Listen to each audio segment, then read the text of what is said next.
When that tea towel was stitched to that little black Gucci dress, I had no idea the reaction that was going to come. The Spice Girls! Let me tell you about the Union Jack dress. The 90s is very much like the 60s. It has a real strong flavour. The music was great, the fashion was great. You had the Calvin Klein simplicity, you had the tracksuits, Kate Moss, Oasis, you had the Spice Girls. It was really, really flourishing time in so many ways. Life was really getting started for me. It was brilliant. You've got the new single called true. Wannabe. High hopes? I know, we're trying to be realistic about it, but we are optimistic as well. The first Spice album came out in the end of 1996, and it had done incredibly well. And we were in a whirlwind of promo, fun, and we were going to do the Brits, which is like the American Grammys. It felt like everything we'd worked for led up to that moment, and we were up for a few awards, which was really exciting. And I remember this little black Gucci dress got presented to me, saying, you could wear this. It was almost like, actually, a 1950s Marilyn-shaped swimming costume. Tom Ford was working with Gucci at that time, and he made it sexy, looking at that vintage construction. I thought, oh, maybe it's just a bit, not really saying much. I've always tried to kind of put my finger to the wind and feel what's going on right now. And, you know, if I feel it, then maybe you'll feel it and we'll connect. So I remember thinking, why don't you? It's the Brits, British flag. And I don't know if this is true, but you're not meant to cut up a flag. I know in the olden days you could be sent to the Tower. And so I found a tea towel. My sister did it because she was better at sewing than I am. But I remember showing it to a stylist, and she said to me, you can't wear that. She actually said, you cannot wear that, it's racist, it's National Front. Now that is an extreme party that existed in Britain that was very racist. And I was like, oh my goodness, no, stop. We celebrate all cultures. So that's why I put the peace sign on the back. And then I had the red boots. My father's a mechanic, and I had car spray from the garage and sprayed it red to match. So the length of the dress is the sexuality, and the big bobber boots is saying, you know what, you're not going to mess with me either. The all-conquering Spice Girls! And then the actual performance, we had our backs to the audience, so then you can see the peace sign, which is quite pleased. It's a really high-pressured moment, and I think we found power in each other. That was the whole point of the group. And then we walked down and we sang Wannabe, and then suddenly we went into Who Do You Think You Are? It was very, very sassy. You had a lot of attitude. When you perform, you get a very caffeinated buzz from it. It's like, wow, this is electric. And that night was the first time we performed at a really big event. I wanted to get my lines right, I want to get my dance moves right. I wanted to deliver. I wasn't thinking about the end result. I woke up the next morning and the picture of me in that dress was on the front page of every newspaper. That dress really became the identity of what girl power stood for. People would wear their own version of it. Suddenly you started seeing the British flag on a lot of fashion.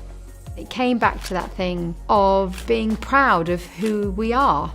So it's funny. I've always been like a secret fashion designer.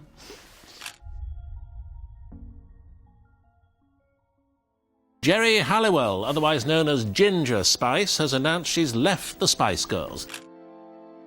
When I left the Spice Girls, it was like a split of a marriage for me. You know, it's like any relationship, you really want to just press the reset button. So I did an auction for charity with all my outfits from the Spice Girls. The last piece is the Union Jack dress, the Gucci little dress with a tea towel on it. There was a secret bidder on the telephone, I didn't know who it was. And it turned out to be the Hard Rock Cafe in Las Vegas. They paid £41,000, which turned out to be a world record for a piece of pop memorabilia. And then there was a period where I was just doing my solo career. It did pretty good, and see, that's British modesty. It did pretty good. And actually my first solo song, there is a moment where I'm Ginger in a coffin. It's quite funny. You see the British flag sort of pull up and there's the Ginger.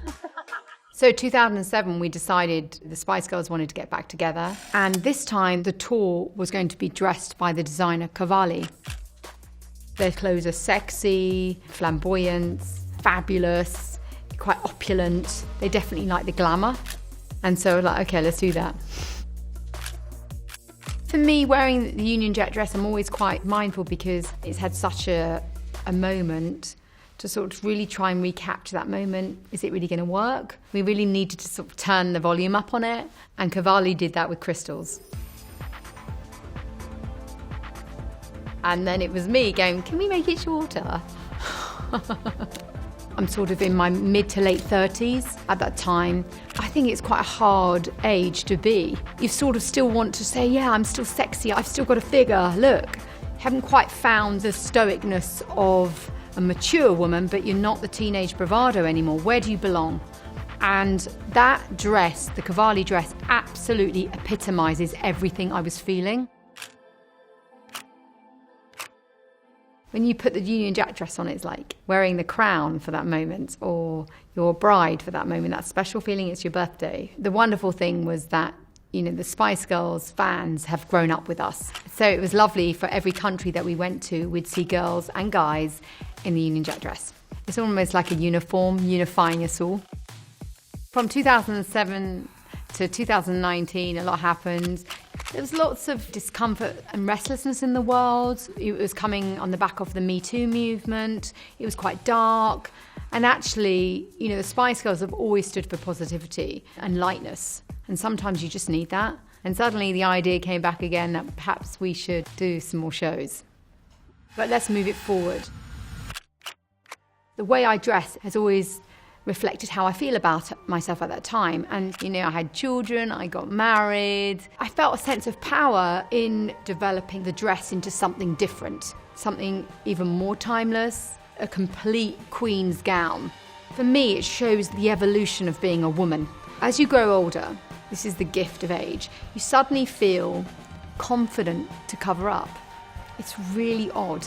When I was in my early 20s, you know, the skirt's up to here and I've got my big bobber boots and it's like, here I am. And then as I've grown into a woman, it's like, actually, I can just be still. I can just be here.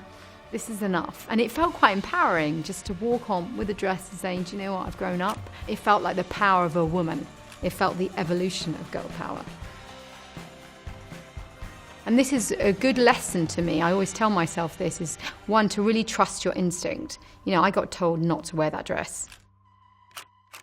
It's wonderful 22 years later to still see people in a Union Jack dress. You know, that pride, that power, you know, that never goes out of fashion. Thanks for watching. We filmed that before the coronavirus outbreak. Now we really want to help, especially the vulnerable and the elderly. If you'd like to help, please donate to Age UK. Every little bit helps. So thank you. Take care.